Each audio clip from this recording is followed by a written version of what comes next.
Bonsoir à tous. Point crypto, point de marché, donc suite au mouvement assez violent que l'on a pu avoir ces derniers jours. J'ai passé une grosse partie de mes journées à faire un gros dézoom, à me poser pas mal de questions, notamment des questions j'imagine que vous posez aussi.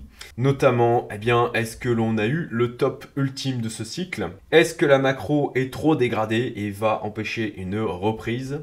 Et si la réserve crypto est refusée aux États-Unis, est-ce que ça va aller encore plus bas? Est-ce que l'on n'a pas eu le sell the news ultime, donc avec un top à 108 000 $ approximativement? Est-ce qu'il y a encore une réserve de narratif suffisante? Alors, ce que j'évoque en termes de réserve de narratif, c'est que les marchés d'une manière générale, au final, fonctionnent en anticipation de news à venir, de narratifs. Et est-ce que là, on n'aurait pas au final, sur le Bitcoin, épuisé les narratifs? On avait le narratif institutionnel, on avait le narratif des ETF, on avait le narratif ensuite, on a eu le narratif étatique là, sur les derniers trimestres, le narratif de l'élection de Trump, le narratif d'un changement de disposition politique et d'avoir un écosystème, d'avoir un environnement qui soit propice à l'écosystème.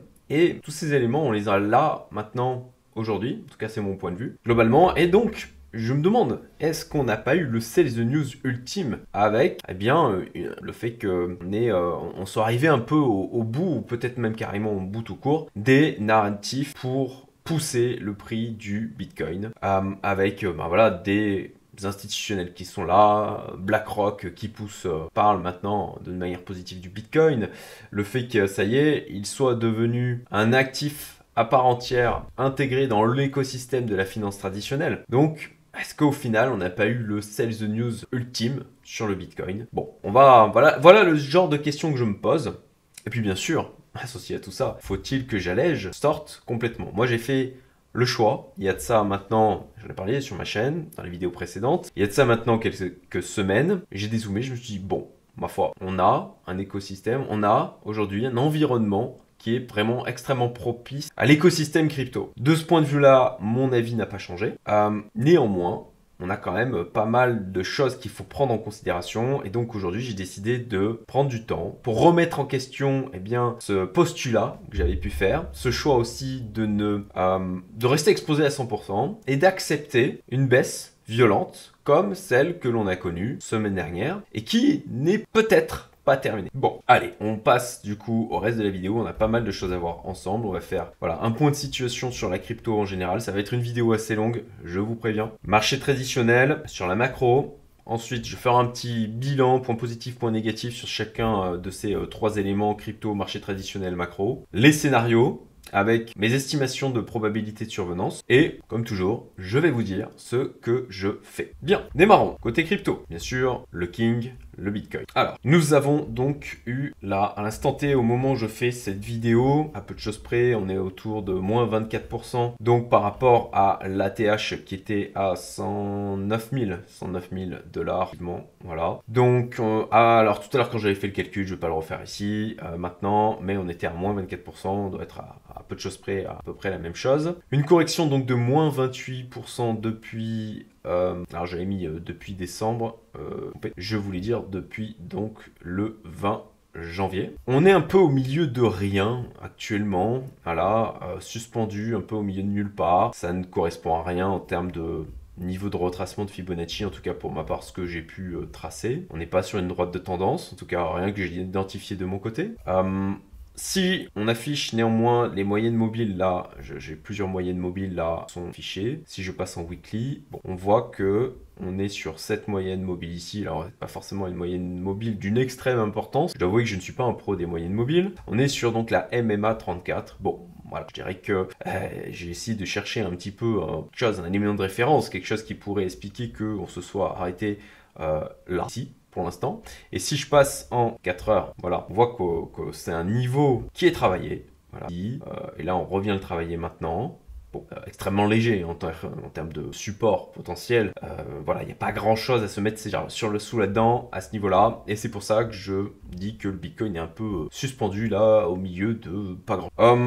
on a le niveau de 0,5 de 50% de retracement de Fibonacci, donc que j'avais tracé ici, il y a de ça déjà un moment, qui a été atteint, donc semaine dernière. Si je passe d'ailleurs en daily, on a fait quand même une belle mèche basse. En weekly, alors ce que je vais faire, c'est que je vais afficher mon mind mapping en haut pour éviter de faire des allers-retours en permanence, puis le graphique. Si je passe en weekly, bon, on a eu là, à la clôture de la semaine dernière, bon, un joli marteau qui s'est formé. Et puis, avec donc notre le président Trump, ce facétieux président Trump qui nous a fait donc un tweet dimanche, on a eu, je pense que ça ne vous a pas échappé, un beau pump et un dump sur le Bitcoin et d'une manière générale l'ensemble du marché. Et donc là, on se retrouve avec un début de semaine qui est extrêmement rouge et avec bien une bougie qui a retracé l'ensemble de la hausse que l'on avait pu avoir dimanche en quelques heures. Néanmoins, si je replace donc en weekly, au niveau du RSI, ce qui est intéressant, c'est qu'on a un RSI qui est, voilà, quasiment aussi bas que ce que l'on avait eu donc le 2 septembre 2024, enfin la semaine du 2 septembre 2024, ce qui avait marqué un nouveau point bas avant donc de repartir en tendance haussière. En monthly, si on dézoome encore, voilà, donc en monthly, bien là par contre, non j'allais dire une bêtise, j'allais dire non, on vient juste de débuter le mois de mars, effectivement là pour l'instant on a un marteau inversé mais ça ne veut absolument rien dire, nous ne sommes que le 4 mars, donc on ne peut tirer aucune conclusion de cette bougie. Mais bon, si on dézoome en termes de mois, de mon point de vue, rien d'inquiétant. Voilà, rien d'inquiétant au niveau du Bitcoin, en dézoomant comme ça. En tout cas pour le moment, si ensuite on a un mois de mars désastreux, eh bien déjà on passera sous cette droite de tendance que j'ai tracée depuis déjà un moment. Je crois que de mémoire je l'avais plutôt tracée en weekly, donc je vais repasser en weekly. Voilà. Pour l'instant, on reste au-dessus de cette droite de tendance, mais c'est quelque chose que je surveille. Je le dirai un peu plus loin pour vous expliquer, moi, ma stratégie de sortie dans le cas où, en fait, on a eu un top et qu'on part à la cave. Parce que, malgré tout l'inconfort que ça provoque d'envisager ça, il faut quand même l'envisager. Je reprends mon mind mapping. Alors, en monthly, j'avais aussi noté qu'on n'avait pas eu d'excès du RSI. Voilà. Je repasse donc en monthly. Voilà, on est loin des excès que l'on a pu avoir précédemment. Vous pouvez le voir là en mars 2021, en 2017, en 2013. Donc pour ma part, c'est quelque chose qui me laisse à penser que le top n'a pas encore été fait. En tout cas, on essaye de prendre l'ensemble des éléments et de se faire un peu une idée par rapport à tout un tas d'indicateurs, de se donner un sentiment d'ensemble. Mais je vais faire un bilan plus pragmatique sur la fin de ma vidéo. Donc comme je disais, le RSI, on n'a pas eu de niveau d'excès comme on a pu avoir lors des précédents cycles. Par contre, on a atteint eh bien, un excès au niveau du RSI comme on a pu avoir en mars 2024. Et rappelons-nous que derrière, on a eu quand même un range de 7 mois. Donc, est-ce qu'on pourrait avoir le même genre de choses qui se produisent? Eh bien, pourquoi pas? C'est une possibilité qu'il ne faut pas écarter. Donc voilà au niveau du Bitcoin. Ensuite, je vais faire le bilan de ce que je juge comme étant positif et négatif dans un scénario, bien sûr, où on repart à la hausse, sachant qu'il y a une granularité dans les différents scénarios de reprise de hausse que je détaillerai un peu plus loin dans la vidéo. Ok, le Total 3. Donc, du côté du Total 3, donc excluant Bitcoin, ETH et là, ainsi que les stablecoins, bien, on a donc eu une baisse de 43%. Ça, c'était donc le 3 février, et donc là, aujourd'hui, on reste sur une correction de moins 39% depuis le top. Le niveau 0,618 du retracement de Fibonacci a été atteint, voilà, a été même testé au final de multiples fois. Et pour moi, on est sur une zone de support, là, avec le top de mars-avril 2020. Ethereum versus BTC, bon, le moins qu'on puisse dire, je crois, c'est que ce n'est pas très beau. On est revenu à des niveaux de 2020. Ça se passe de commentaires, néanmoins, j'ai du mal à trouver une logique dans cet excès. Pour moi, c'est un excès. Voilà, le niveau de l'Ethereum versus Bitcoin, là, c'est excessif. Bon, pour ma part, je le rappelle, au niveau de mon portefeuille principal, j'ai Ethereum qui est pondéré tout autant que le BNB, le Solana et le XRP. J'ai en premier le Bitcoin et ensuite donc les capitaux que je viens d'évoquer avec un niveau de pondération qui est similaire. Si on va maintenant donc sur l'ETH en weekly, Bon, on est sur une zone de support et il vaudrait mieux que ça ne lâche pas. Je vais passer en daily. Voilà, on est sur une zone de support et il faut vraiment espérer que ça ne lâche pas parce que si ça lâche, ça peut faire assez mal. Et côté ETH, à la rigueur, bon, on va se prendre, voilà, si on est à 2000 $ là et qu'on va sur la prochaine résistance autour peut-être voilà, qu'on vienne autour des 1800 $. Bon, quand je dis que ça va faire mal, à la rigueur, du côté de l'ETH, ça ne sera que 10% de baisse par rapport au cours actuel. Par contre, sur les alts, il est possible que ça fasse plus mal que ça. Sur le reste des alts, je veux dire, bien évidemment. Le Fear and Greed Index, on reste en peur extrême. On est à 15 là aujourd'hui. Pour moi, c'est quelque chose de positif. Fait qu'on soit dans ce niveau de peur qui est ultra important. Dans le sens où la semaine dernière, on a atteint un Fear and Greed Index de 10 et qu'on avait atteint un point aussi bas que 4 fois dans l'histoire du Bitcoin. En décembre 2018, donc le point bas du cycle baissier. Voilà, c'est entouré là au niveau de ce petit schéma que je vous affiche du coup en plus grand. En mars 2020, le crack du Covid avant donc le bull run de 2020-2021 que l'on a eu, ça a plutôt tendance à marquer des bas ou une proximité d'un bas de marché. Avec là, mai 2022 suite à la chute de Terra Luna. À noter que du coup, on a été à un niveau de peur qui était en dessous de la chute de FTX. Donc on est descendu à un niveau de peur avec quand même, à ce moment-là, je crois qu'on avait le Bitcoin qui était à 86 000 $, avec un niveau de peur qui était plus important que la pire crise de l'industrie crypto avec FTX que l'on ait pu connaître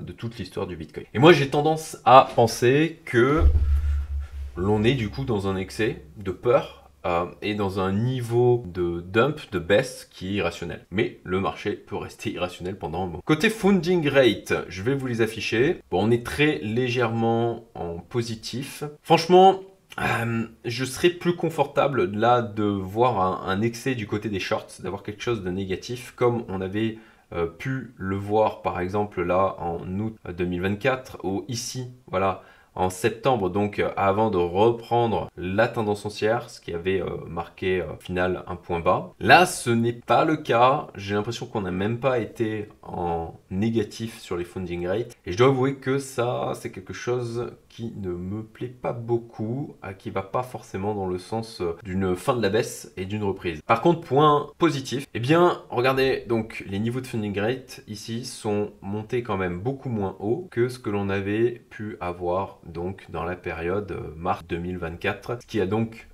marqué le top local pour ensuite la rentrée dans ce range interminable de cette. Alors l'indice de débilité, je savais pas trop comment appeler ça différemment.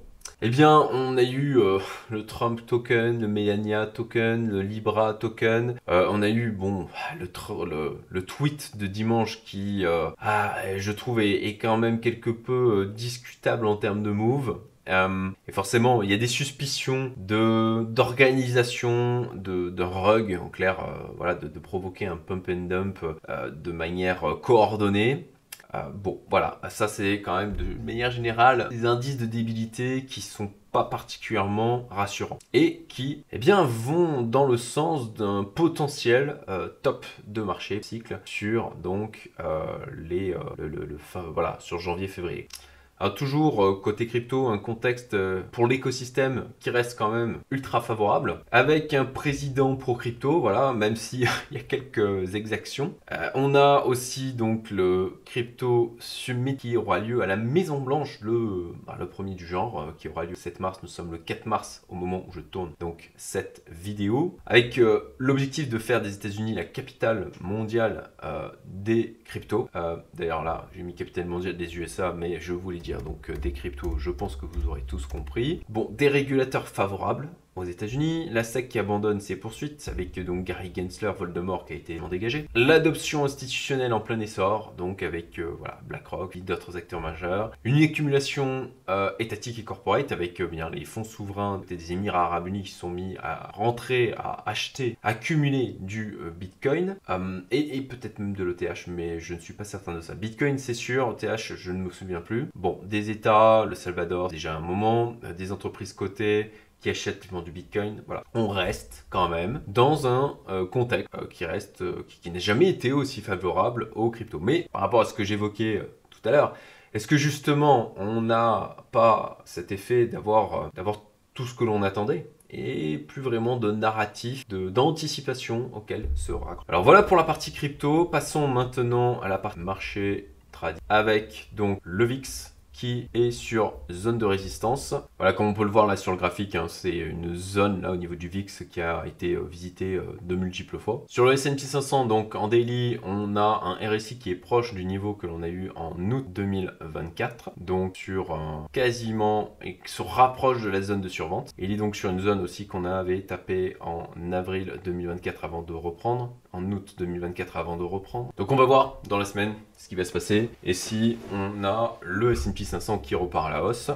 Côté weekly, donc toujours sur le S&P 500, on avait donc cette divergence baissière.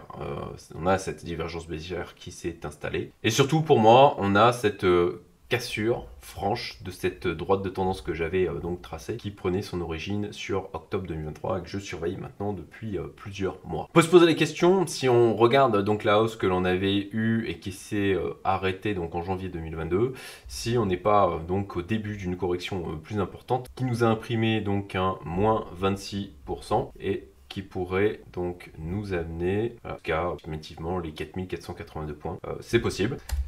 C'est pour ça aussi que j'ai pris certaines actions dont je vous parlerai un peu plus loin. Côté Nasdaq, pareil, cassure nette de ma droite de tendance. De la même manière, on peut se demander si on n'a pas un bis repetita de, il y avait eu à partir de janvier 2022. Côté DXY, donc le dollar versus un panier de devises, donc qui permet de voir la force du dollar versus le reste des devises du monde. Eh bien, on avait eu donc cette sortie de ce rectangle, de ce range que j'avais dessiné, et on est revenu le réintégrer. Ça, c'est quelque chose que j'estime de positif, puisque d'une manière générale, quand le dollar a tendance à s'affaiblir, c'est quelque chose qui est souvent positif pour les actifs à risque. Donc bon, là pour l'instant, effectivement, ça ne se voit pas sur le reste des marchés. Néanmoins, si on a un dollar qui a réintégré là ce range qui eh bien, reste au final à l'intérieur de celui-ci, ça reste à confirmer hein, bien évidemment, et donc qui à minima, s'il ne part pas à la hausse, eh bien latéralise, quelque chose qui pourrait être profitable aux actifs à risque et donc nous être profitables. Maintenant côté macro, alors aux États-Unis on a une inflation qui a priori diminue. Voici le site Trueflation, avec une baisse importante donc de l'inflation qui est passée donc de 2,26% à maintenant 1,42%. Ça c'est quelque chose de positif pour une éventuelle baisse des taux. Et aussi on a cette stat que j'ai vu passer aujourd'hui. Je salue mon ami Nicolas Chéron qui donc a partagé ça sur Twitter et qui montre donc que la Fed d'Atlanta, connu pour sa précision sur les prévisions du PIB américain, a révisé la croissance du premier trimestre 2025 de plus 3,9% à moins 2,8% en l'espace de 3 semaines. Voilà, et il dit « Je n'ai jamais vu un tel écart en si peu de temps, je suis allé vérifier. » Effectivement, c'est extrêmement violent.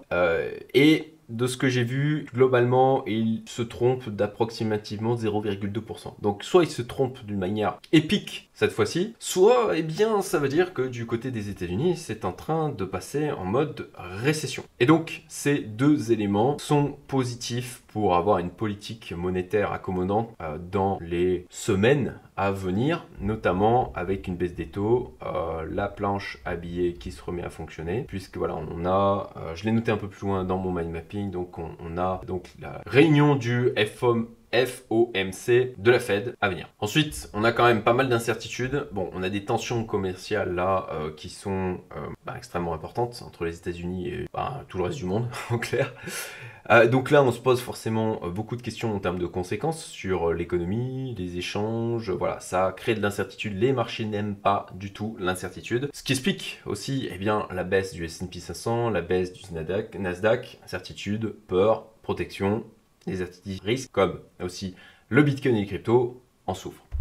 La guerre en Ukraine où, alors, s'il vous plaît, voilà, les pro-Ukraine ou les les anti-russes ou je sais pas, voilà, s'il vous plaît, épargnez-moi vos commentaires à ce niveau-là. Bon, on a une guerre en Ukraine, manifestement du côté des États-Unis, bon, il y a quand même des pas et une main tendue vers la paix, je trouve extrêmement positif, et une Europe qui, bon, ben, a priori, ne veut pas trop en entendre parler. Ça parle de remilitarisation, ça parle de donner de l'argent à l'Ukraine, ça parle d'envoyer des soldats français en Ukraine, je crois même que c'est acté. Bon, je suis ça de loin, mais ce que je vois, c'est qu'on agite le spectre de la guerre, et que c'est d'ailleurs, eh bien, on l'a déjà vu, de faire peur, c'est un très bon moyen pour faire passer aussi des dingueries.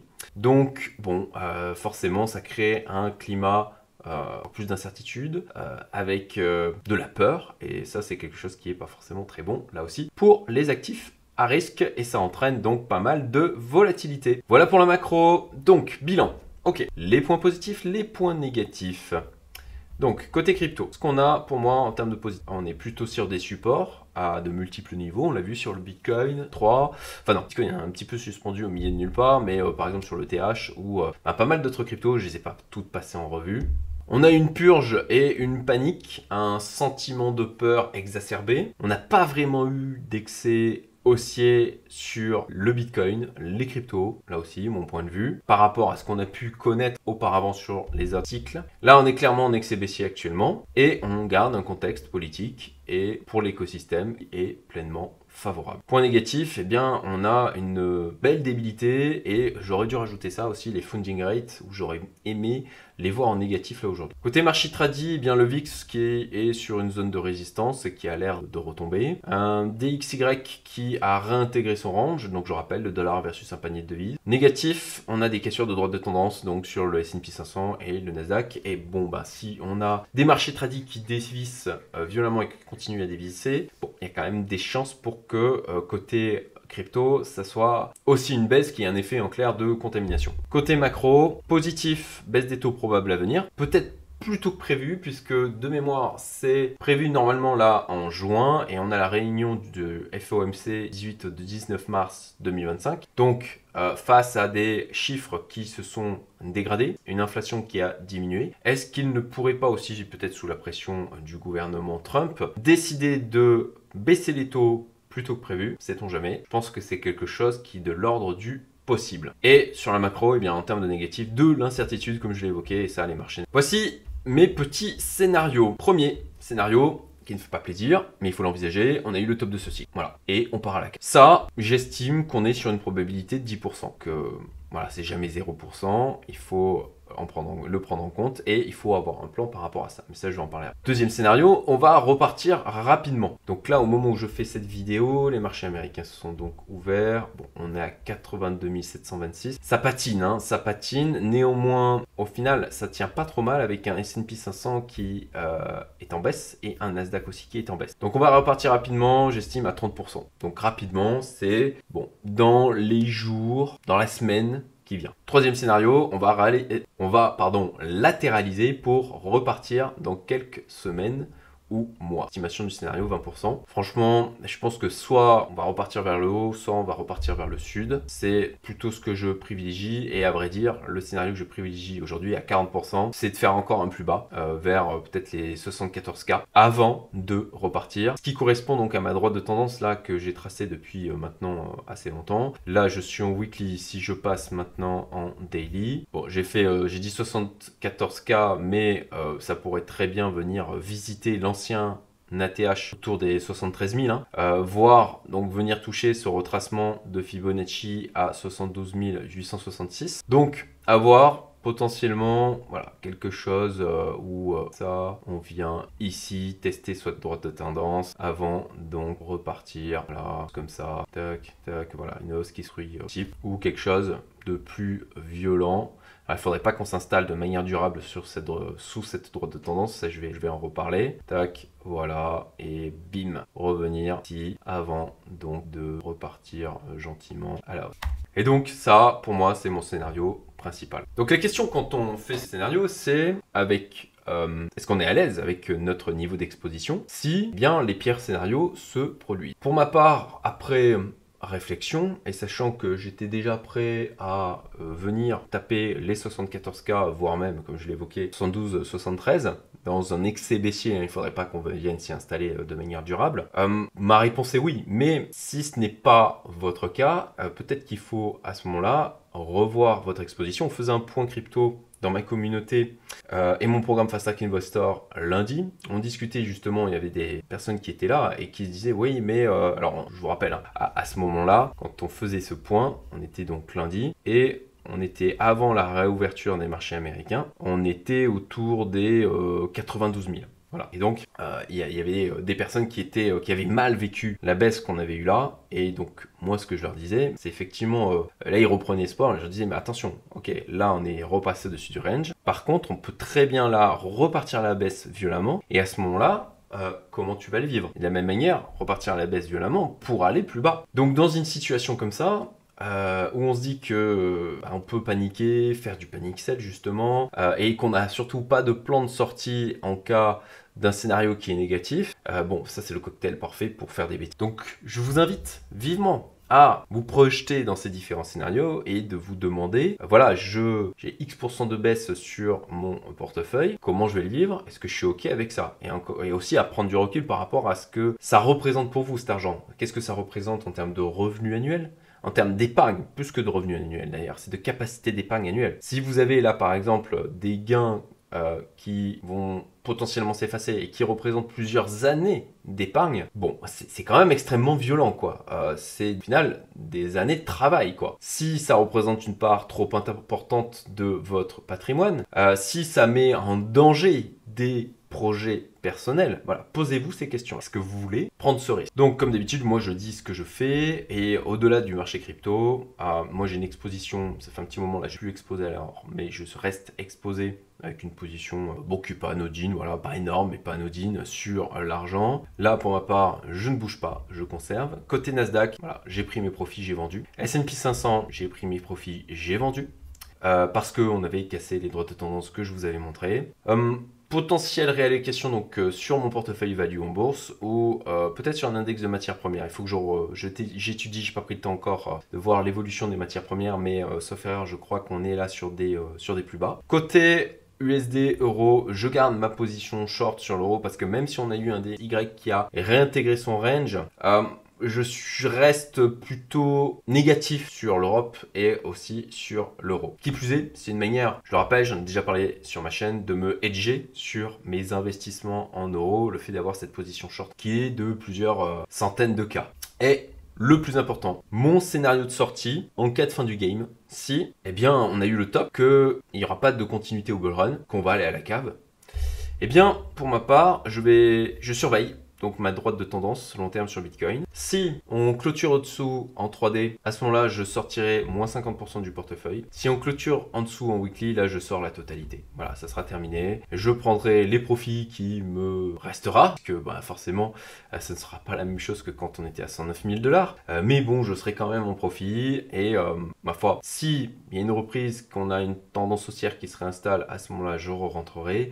Mais voilà, je serai out du marché. Pour moi, c'est l'invalidation de mon scénario de continuité de la hausse du Bitcoin. Si tu as trouvé cette vidéo intéressante, qu'elle t'a apporté des choses, merci de liker, de mettre un petit commentaire et même potentiellement de la partager à tes amis crypto investisseurs. Et puis je t'invite, eh bien, pour changer du sujet de la crypto, à aller voir, hop, ça va être de ce côté, cette vidéo où je te fais un retour d'expérience de mes investissements à Riga en Lettonie. Allez, à très bientôt. Salut à tous.